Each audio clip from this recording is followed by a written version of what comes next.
आप देख रहे हैं न्यूज एट 4। स्पेशल एट 4 में आप सभी का एक बार फिर से इस्तकबाल है। वजीर आजम नरेंद्र मोदी के 69वें यौम पैदाइश पर उन्हें पूरे मुल्क से मुबारकबाद का सिलसिला जारी है। सोशल मीडिया पर पीएम मोदी का बर्थडे ट्रेंड कर रहा है। बीजेपी के कौमी सदर अमित शाह से लेकर तमाम मरकजी वुज़रा, बीजेपी लीडरान, कारकुनान और अपोजिशन लीडर ने पीएम मोदी को मुबारकबाद दी और नेक ख्वाहिशात भी पेश की। नेपाल के पीएम केपी शर्मा ओली ने अनोखे तरीके से 3 जबानों में नरेंद्र मोदी को मुबारकबाद पेश की है। मरकजी वजीर दाखिला अमित शाह ने पीएम मोदी को मुबारकबाद देते हुए लिखा, मजबूत अहद, फैसला कुन क़यादत और बेशुमार मेहनत की मिसाल मुल्क के सबसे मकबूल लीडर वजीर आजम नरेंद्र मोदी को सालगिरह की मुबारकबाद और नेक ख्वाहिशात। आपकी क़यादत में उभरते नए हिंदुस्तान ने दुनिया में एक मजबूत, महफूज और भरोसेमंद मुल्क के तौर पर अपनी पहचान बनाई है। इसके बाद वजीर दाखिला अमित शाह ने मोदी सरकार के दौरान 50 बड़े फैसलों का जिक्र करते हुए पीएम मोदी की जमकर तारीफ भी की। भारत की एकता और भारत की श्रेष्ठता के लिए आपका ये सेवक पूरी तरह प्रतिबद्ध है। बीते 100 दिन में अपनी इस प्रतिबद्धता को हमने और मजबूत किया है। बीते 100 दिनों में एक के बाद एक कई बड़े फैसले लिए गए हैं। इसमें किसानों के वेलफेयर से लेकर इंफ्रास्ट्रक्चर और अर्थव्यवस्था को सशक्त करने के समाधान भी शामिल है। मैंने चुनाव के दौरान भी आपसे कहा था, आज फिर कह रहा हूं, हमारी नई सरकार पहले से भी तेज गति से काम करेगी, पहले से भी ज्यादा बड़े लक्ष्यों को प्राप्त करेगी। एक बार फिर मैं पूरे गुजरात को सरदार साहब की भावना के साकार होने पर एक बहुत बड़ा सपना 4 पीढ़ी ने जिसे संजोया था, वो सपना आज पूरा हो रहा है। ये विराट सरदार सरोवर डैम, उससे बह रही माता नर्मदा, ये गुजरात के उज्जवल भविष्य की नई ऊंचाइयों के लिए हमें आवाहन करती हैं, हमें प्रेरणा देती हैं। मुझे विश्वास है कि हर गुजराती पूरी मक्कमता के साथ, और हमारा सपना रहा है भारत के विकास के लिए गुजरात का विकास, देश की भलाई के लिए गुजरात की भलाई, उस सपने को लेकर के आगे चलें। आपने मुझे इस ऐतिहासिक अवसर का हिस्सा बनाया, इसके लिए मैं फिर से एक बार बहुत बहुत आभार व्यक्त करता हूं। आप सबने आज मुझ पर जो आशीर्वाद बरसाए हैं, गुजरात के लोगों ने, देश के लोगों ने, दुनिया में बसे हुए सबने, मैं आज यहां से माता नर्मदा की साक्षी में खड़े रह करके सर झुका करके उनको भी नमन करता हूं, उनका भी धन्यवाद करता हूं। फिर से एक बार दोनों हाथ ऊपर करके मेरे साथ बोलिए, नर्मदे। आवाज कच्छ तक पहुंचनी चाहिए। नर्मदे, नर्मदे, नर्मदे। भारत माता की।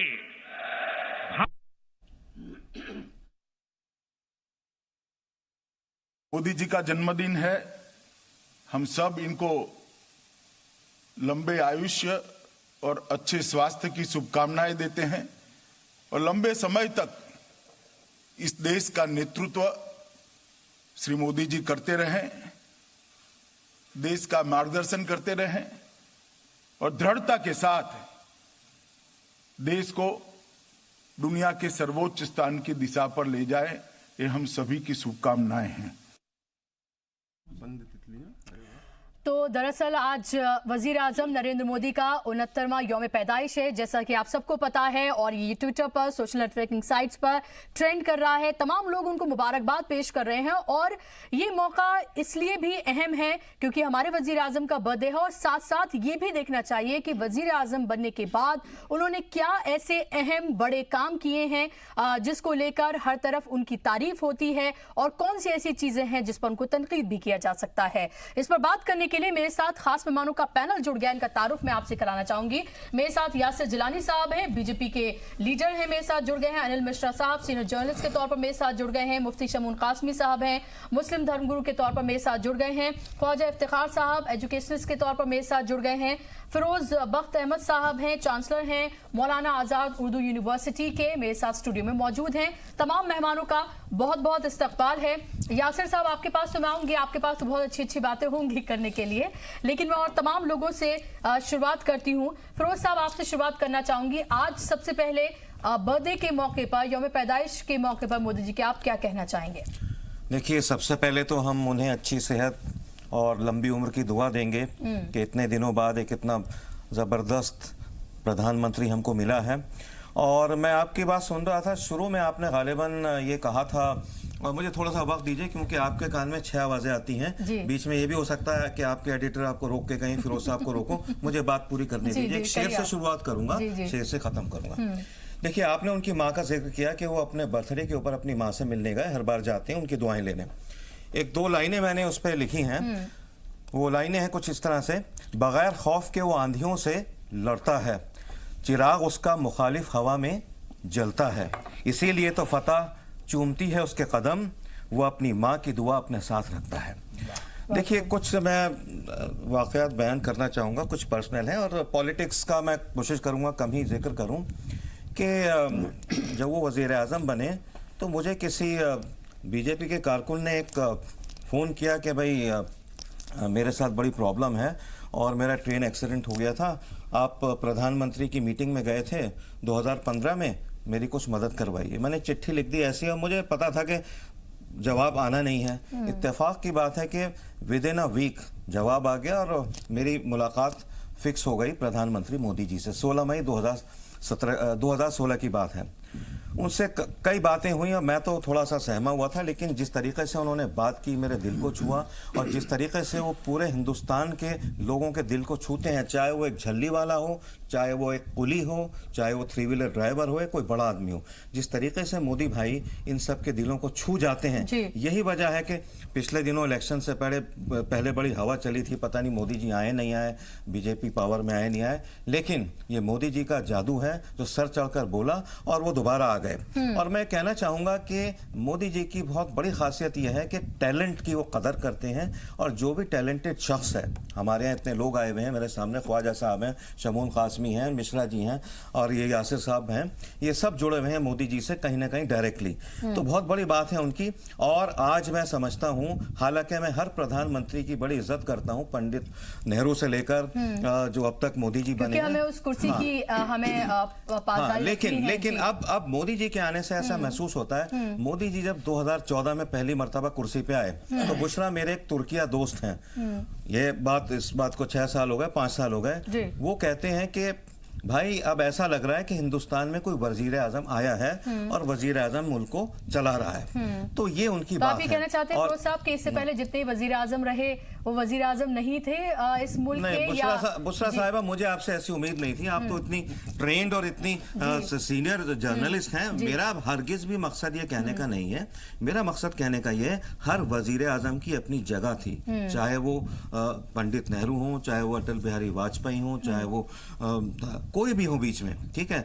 हर वजीर आजम की अपनी कंट्रीब्यूशन थी, हर वजीर आजम की अपनी जगह थी, चाहे वो कोई भी हो। वजीर आजम आदमी जब ही बनता है कि उसके तिलों में तेल होता है। क्योंकि अनिल मिश्रा जी, हर इंडिविजुअल अपने आप में यूनिक होता है। जब हर इंडिविजुअल अपने आप में यूनिक है, जाहिर सी बात है वो जिस पोस्ट पर वो बैठ रहा है, और जो हमारे मुल्क की सबसे बड़ी पोस्ट यानी कि वजीर आजम, जाहिर सी बात है उनकी अपनी खूबियां हैं। एक लीडर की खूबी होता है, तभी वो लीडर बनता है। हर लीडर नुमाया काम करता है और उसके लिए उसे याद किया जाता है, चाहे वो हम नेहरू से लेकर अब तक जितने हमारे वजीर आजम रहे हों उनकी बात करें। लेकिन ये जरूर माना जाता है कि मोदी में एक अलग तरीके का अपना करिश्मा है। वो जिस तरह से बात करते हैं, खासतौर पर वो एक बेहतरीन ओरेटर हैं। जो वो बातें करते हैं वो सीधे तौर पर लोगों के दिलों में जाकर एक तरह से उनको छूती हैं। आज बर्थडे के उनके मौके पर आप क्या कहना चाहते हैं? बिल्कुल बुसरा जी, मैं भी बोलना चाहूंगा। मुझे खुशी है कि आज हमारे प्रधानमंत्री जी का जन्मदिन है और तहे दिल से उनको मुबारकबाद दूंगा, बहुत बहुत शुभकामनाएं देना चाहूंगा और देना चाहूंगा नहीं, दे रहा हूं और भगवान से दुआ करूंगा, अल्लाह से, खुदा से, सभी से जो भी अलौकिक शक्ति है कि उनको इसी तरह तरोताजा और एक कर्मठ पुरुष के रूप में बनाए रहे। तो यहाँ थोड़ा सा मैं हट के बताना चाहूंगा कि मतलब शायद ऐसे मौके बोलना नहीं चाहिए, लेकिन बर्थडे पर अगर आपका प्रश्न है, जन्मदिन जिसे हम लोग करते हैं, तो शायद हमारी भारतीय संस्कृति में जन्मदिन मनाने की परंपरा नहीं रही है, मुझे जहां तक मालूम है। जन्मदिन जीवित व्यक्ति की शायद नहीं मनाई जाती थी। निश्चित रूप से कहीं न कहीं से हम प्रभावित हुए और आज एक ये परंपरा बन चुकी है। एक छोटा सा उदाहरण बताता हूं कि अबुल कलाम आजाद जी से BBC वर्ल्ड का एक प्रोग्राम चल रहा था, वहां पर उनसे पूछा गया था कि बर्थडे क्या है, और एक नहीं बहुत गणमान्य एक से एक VIP हस्तियां उस वक्त उस प्रोग्राम में मौजूद थी।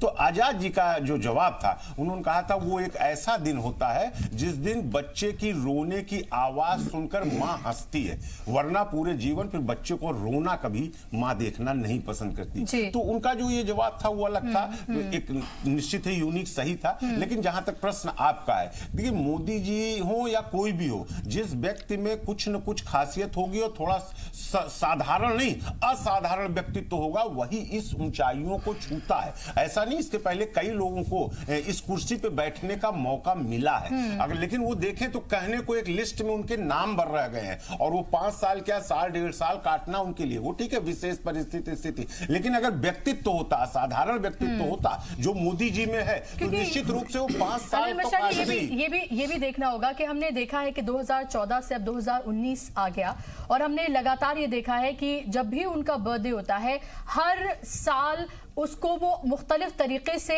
मनाते हैं और उसको मायने खेज बनाने की कोशिश करते हैं। जैसे अगर इस बार की बात हम करते हैं तो उन्होंने सेवा सप्ताह के तौर पर इसको मनाया है, जहां पर आप लोगों की खिदमत करें या मुल्क की खिदमत करें। हमने देखा था अमित शाह एम्स में गए थे, वहां साफ सफाई उन्होंने की थी, चाहे रस्मन ही सही, लेकिन की वहां पर लोगों का हाल चाल जाना। तो ये तमाम चीजें की गई हैं। तो एक मकसद के साथ अगर बर्थडे को मनाया जा रहा है तो ये भी कहीं ना कहीं एक तरह से खूबी है। निश्चित रूप से देखिए, आपके प्रश्न में ही आपका जवाब है और मैंने शुरू में हल्का सा एक चर्चा की, एक लाइन बोला कि हमारी संस्कृति में शायद जन्मदिन मनाने का जीवित व्यक्ति का परंपरा नहीं रही। मैंने बोला कुछ इसी सेंस में था, लेकिन इसीलिए खुलकर नहीं बोला था, उसको खुलकर आपने प्रश्न के रूप में हमारे सामने रखा है। तो मुझे कहने में कोई गुरेज नहीं कि जन्मदिन मोदी जी का है, मैं फिर से उनको बहुत बहुत शुभकामनाएं देता हूं। लेकिन जहां आपने बताया, जैसे मैं उदाहरण तौर बताता हूं, हमारे यहाँ जन्मदिन अगर सबसे ज्यादा धूमधाम कहें या बड़े हर्षोल्लास के साथ मनाया जाता है तो गांधी जी का मनाया जाता है। और गांधी जी के जन्मदिन के अवसर पर अगर आप देखें तो केवल उस दिन नहीं, उसके 1 महीने पहले से 1 महीने बाद तक बहुत से ऐसे प्रोग्राम आप देखेंगी जो भारत सरकार या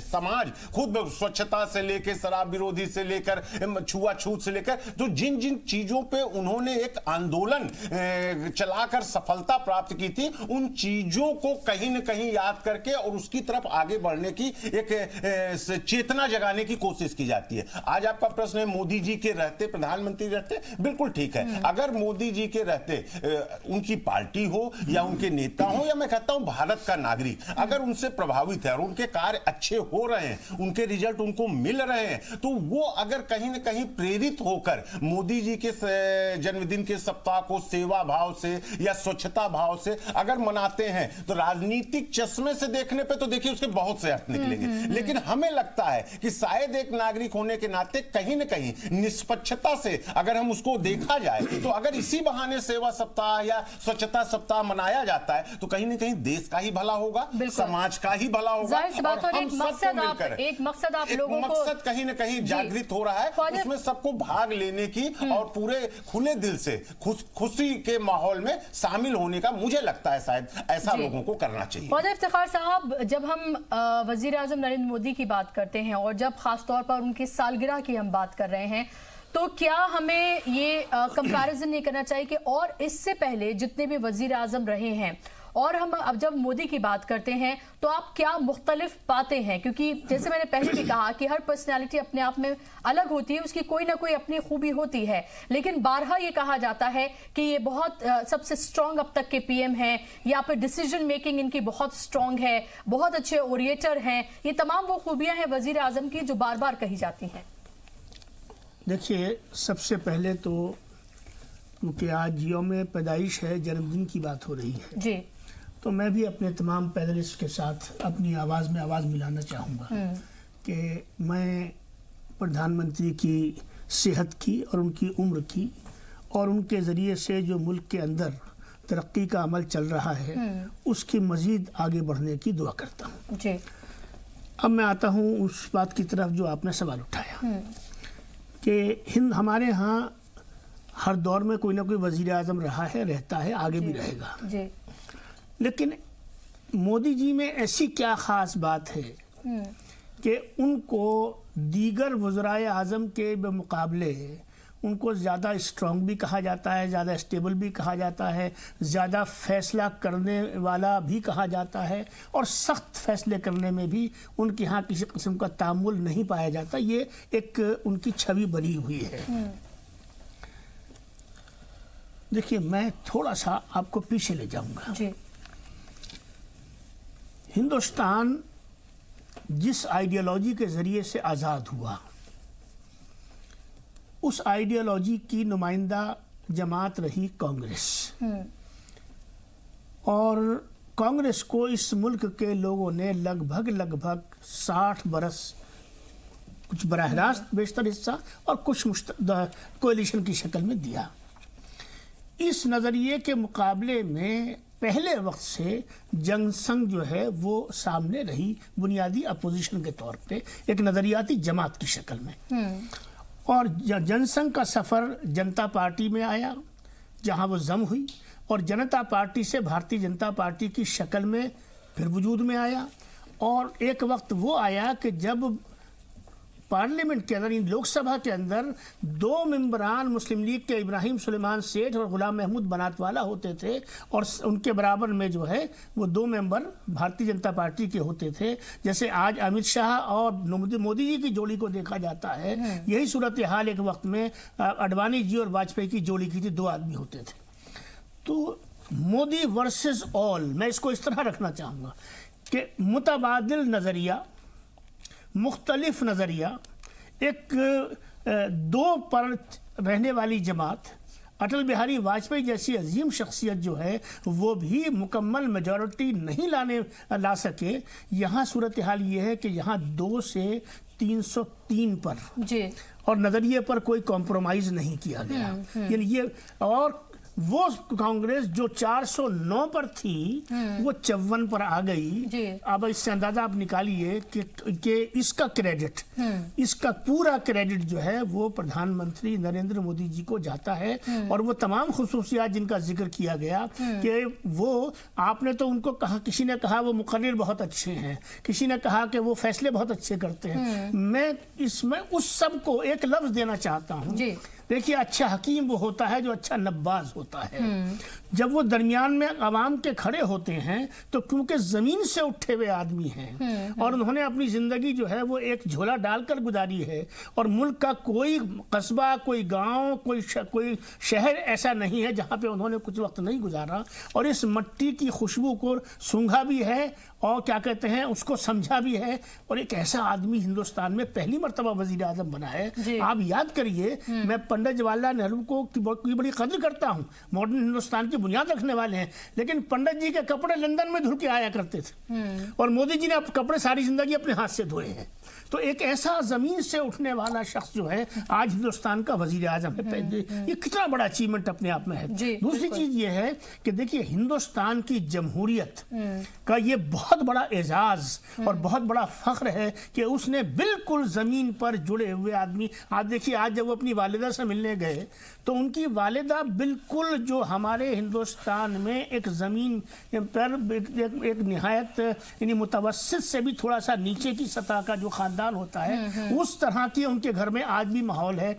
और उन्होंने जिस तरीके से अपनी वालिदा से आशीर्वाद लिया और वालिदा ने जिस तरीके से उनके साथ बिहेव किया, आप उनके खाने की थाली को देखिए, उनके सामने रखी हुई सलाद को देखिए, यानी कि वो इस बात की गम्माज़ी है कि वो शख्स हिंदुस्तान के अंदर जो उन हालात के अंदर रहता है उसको ये इंस्पिरेशन मिल रही है कि ये वो वतन अजीज हिंदुस्तान है जिसके अंदर अगर यहाँ से उठकर एक शख्स जो है वो यहाँ तक पहुँच सकता है। और वो शख्स वो कि जो अमेरिका के सदर से आज तक दुनिया की तमाम तारीख को देख लीजिए, मैं तो बड़ी गौर से इन चीज़ों को देखता हूँ, आज तक कोई किसी भी मुल्क का वजीर आजम ने उस तरह की लिबर्टी अमेरिका के सदर के साथ नहीं ली जिस तरह की लिबर्टी जो है प्रधानमंत्री नरेंद्र मोदी ने ली। आखिरी बात से बुशरा, मैं आखिरी बात याद करना चाहता हूँ। देखिए, एक शख्स ने अपने आप को कहा मैं चौकीदार हूँ, लोगों ने उसका मजाक बना लिया। उसने कहा मैं सेवक हूँ, लोगों ने उसका मजाक बना लिया। उन्होंने कहा कि मैं चाय वाला हूँ, चाय को लोगों ने मजाक बना लिया। होना क्या चाहिए था? होना ये चाहिए था कि सलाम करते इस बात को कि इस कदर जमीन से उठकर एक आदमी आज इस कद तक पहुंचा है तो भाई कुछ तो उसमें होगा। आपने एक लफ्ज इस्तेमाल किया बुशरा, करिश्मा। करिश्मा तो बहुत लोगों के पास था, लेकिन करिश्मे का कि ये इंतहा हिंदुस्तान ने और तमाम दुनिया ने कभी नहीं देखी जिस इंतहा को हम और आप आज देख रहे हैं। बिल्कुल। और देखिए, मैं एक जुमला और कह दूं बस सिर्फ, जो है क्योंकि आज यौम पैदाइश है, आज का दिन किसी भी तरीके से तनकीद का दिन नहीं है। खुशी के मौके पर बातें अच्छी की जाती हैं, मुस्बत की जाती हैं, तामीरी की जाती है। तनकीद से कोई भी फारिग नहीं होता, तनकीद के लिए भी गुंजाइश और जमीन मौजूद होती है, लेकिन उसका मौका आज नहीं है। बिल्कुल। और जिस तरह से आपने कहा कि इन तमाम चीजों को मजाक बना, लेकिन लोगों को इससे हाथों हाथ लेना चाहिए था, लेकिन मैं ये भी कहूंगी कि डेमोक्रेसी है और यहाँ पर मुख्तलिफ नज़रियात जो है उन सबकी रिस्पेक्ट करनी चाहिए और जो लोगों के ख्यालात हैं उसकी भी रिस्पेक्ट करनी चाहिए। ऐसा नहीं हो सकता कि 130 करोड़ लोगों के इस मुल्क में सब एक तरह से एक तरफा और एक तरह का सोचें, जो करने की फिलहाल कोशिश भी की जा रही है। मैं यासिर साहब और शबीर कासमी साहब के पास लौटूंगी।